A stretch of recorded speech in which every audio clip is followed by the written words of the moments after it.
through the biggest news headlines of the day. Yeah, we're not shutting down the whole economy, obviously, again, so it's nothing like what we saw during the pandemic. We also have loads of special guests joining the podcast to help us understand what's really going on. And there's no doubt about the constant media headlines have been driving people to think more about their finances. Go behind the headline hype with our podcast every weekday. Newscast. Listen on BBC Sounds.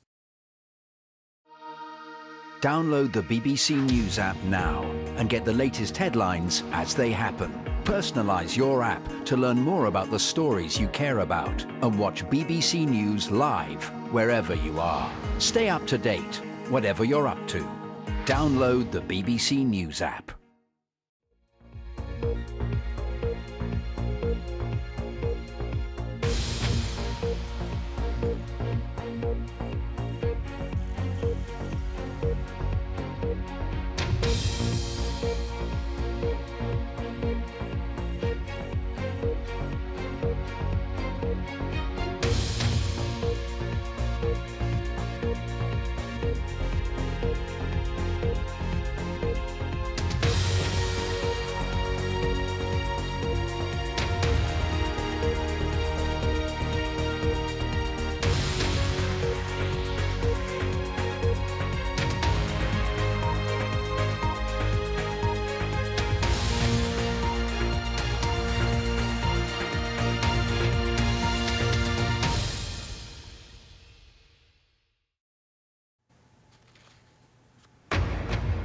This is BBC News broadcasting to viewers in the UK and around the world. I'm Samantha Simmonds. The headlines. Nearly 2 weeks on from Turkey's devastating earthquake, officials say most rescue efforts to find survivors are to end. Police investigating the disappearance of a woman in the northwest of England say they have recovered a body from a river near to where Nicola Bulley was last seen. The US Secretary of State says China is considering supplying weapons and ammunition to Russia for its war against Ukraine. Seen them provide non-lethal support to Russia for use in Ukraine.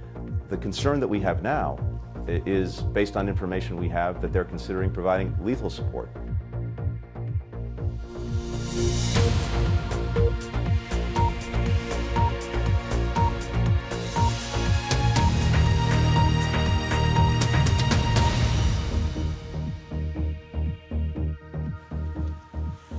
Hello and welcome. Nearly 2 weeks on from Turkey's devastating earthquake, officials have said most rescue efforts to find survivors will end today. Search operations have been winding down for days as the chances of finding people fade. More than 46,000 people are now known to have been killed by the quake and the aftershocks. Meanwhile, the US Secretary of State Antony Blinken has arrived in Turkey at the Incirlik Air Base. He'll hold talks with his Turkish counterpart before meeting some of the people affected by the quake, including white helmet rescue workers from rebel-held parts of Syria. Our correspondent Caroline Davis has the latest from Adana. Tomorrow morning it will be 2